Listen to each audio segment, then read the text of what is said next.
1200 دنوں میں بنایا جانے والا جہاز صرف 3 گھنٹے میں کیسے ڈوب گیا؟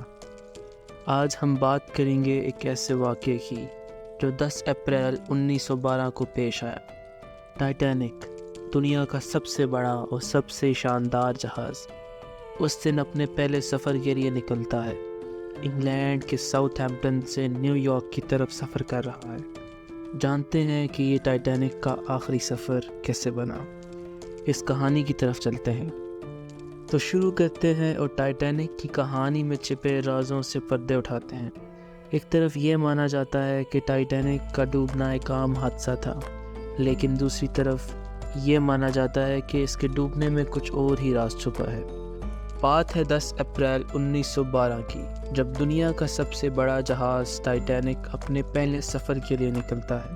1500 کے قریب لوگ اس میں سوار ہوتے ہیں اور لاکھوں لوگ ڈاک پہ دنیا کے سب سے بڑے جہاز کو دیکھنے کے لیے آتے ہیں۔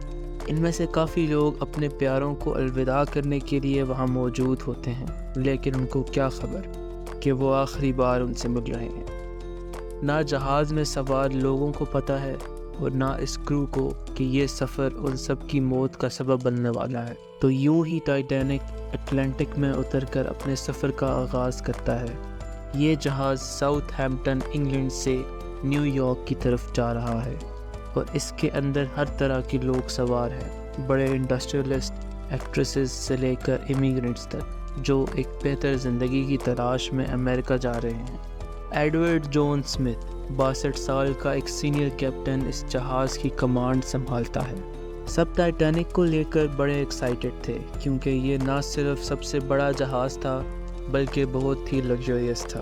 اس کو بنانے میں جو کاسٹ لگی تھی وہ دل دہلا دینے والی ہے۔ اس کو بنانے میں تقریباً اس وقت کے $7.5 ملین لگے، جس کو اگر ہم آج کے دور کے حساب سے کنورٹ کریں تو یہ 400 سے 500 ملین ڈالر کے قریب بنتے ہیں۔ ریسرچرز کا ماننا ہے کہ اس ایکسیڈنٹ والی رات آئس برگ سے ٹکرانے کے علاوہ بھی ٹائٹینک کے ساتھ کچھ ہوا تھا، جس کی وجہ سے اس کے 2 ٹکڑے ہو گئے۔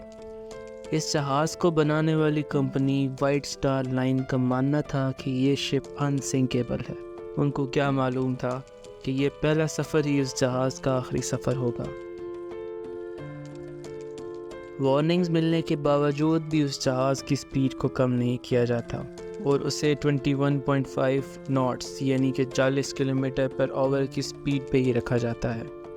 2 دن بعد یعنی کہ 14 اپریل 1912 کو اس جہاز کو 7 اور وارننگز ملتی ہیں کہ سمندر میں آئس برگز موجود ہیں، لیکن شپ کا کرو وارننگز کو اگنور کرتا ہے اور ٹائٹینک کی سپیڈ کو کم نہیں کیا جاتا، اور ایسے میں ہی شام پڑ جاتی ہے۔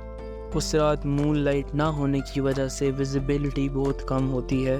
جہاز کے اوپر ایک کرو نیسٹ ہوتا ہے، ایک چھوٹا سا پلیٹ فارم جس پہ ایک بندے کو بٹھایا جاتا ہے تاکہ وہ سامنے نظر رکھے کہ راستے میں کوئی اوبسٹیکل تو نہیں ہے جس سے جہاز کو خطرہ ہو۔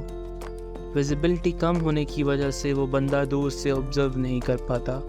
آئس برگ جب بہت قریب آ جاتا ہے تب وہ فوراً آفیسرز کو انفارم کرتا ہے، لیکن تب تک بہت دیر ہو جاتی ہے۔ آئس برگ سے جہاز کو بچانے کے لیے اسے موڑا تو جاتا ہے، پر جہاز آئس برگ سے ٹکرا جاتا ہے۔ یہ آئس برگ بھی ایک فٹ بال گراؤنڈ جتنا بڑا تھا اور ریسرچ کے مطابق اس کا وزن 1.5 ملین ٹنز تھا۔ کولیجن کے کچھ منٹ بعد سب کو یہ ریئلائز ہو گیا کہ جس جہاز کو انسنکیبل کہا جاتا تھا وہ جلد ہی ڈوب جائے گا۔ Senior radio operator Jack Philip ہماری اس کہانی کے ہیرو نکلتے ہیں۔ یہ لگاتار ڈسٹریس سگنلز بھیجتے ہیں کہ جو جہاز ان سگنلز کو پکڑے گا اور ان کی مدد کو آئے گا۔ جہاز کے ٹکرانے کے 20 منٹ بعد تقریباً 12:20 پر RMS کارپیتھیا، ایک جہاز جو ٹائٹینک کے پاس موجود تھا، وہ ان سگنلز کو پکڑ لیتا ہے اور ٹائٹینک کو بچانے کے لیے نکل پڑتا ہے۔ کارپیتھیا قریب تو تھا، پر پھر بھی 107 کلومیٹر دور سفر کرنے کے لیے اسے کم سے کم 3 گھنٹے کا وقت چاہیے تھا۔ اس دوران ٹائٹینک کے باقی کرو ممبرز فلیئرز چھوڑتے ہیں تاکہ اگر کوئی اور جہاز جو ان کے قریب ہو ان کی مدد کر سکے، لیکن اس کا بھی کوئی فائدہ نہیں ہوتا۔ اسی دوران کیپٹن ایڈورڈ شپ میں موجود پیسنجرز کو ایویکویٹ کرنے کا آرڈر دیتے ہیں۔ پروٹوکول کے مطابق سب سے پہلے عورتوں اور بچوں کو ایویکویٹ کیا جاتا ہے۔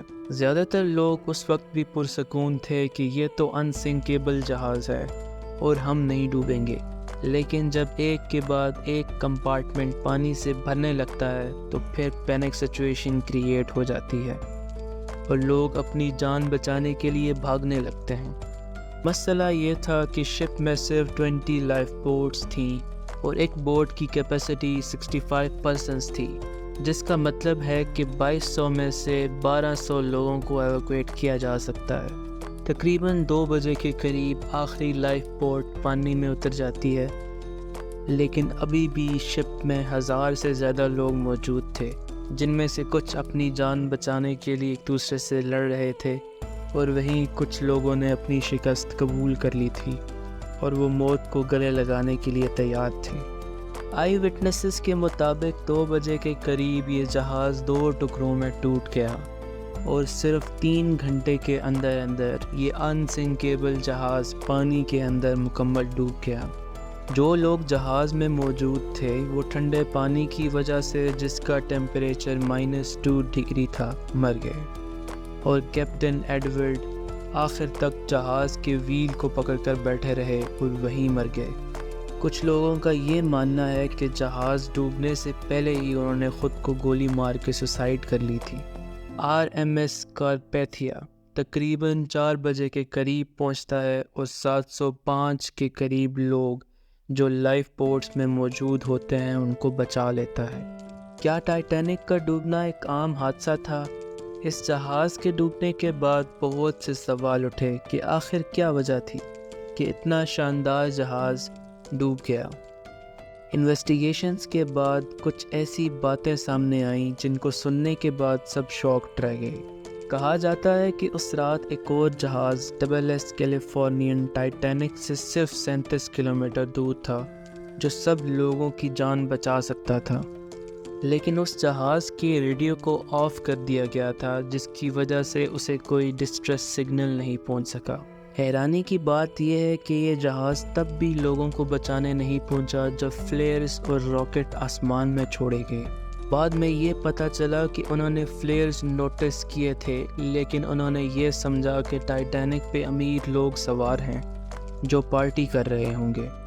تمام انویسٹیگیشنز کے مطابق SS کیلیفورنین کے کیپٹن لارڈ کو اس حادثے کا ذمہ دار سمجھا جاتا ہے، جس کی لاپرواہی کی وجہ سے اتنی جانیں چلی گئیں۔ لیکن اصل راز کیا ہے؟ اس کے لیے ہم گہرائی میں اترتے ہیں۔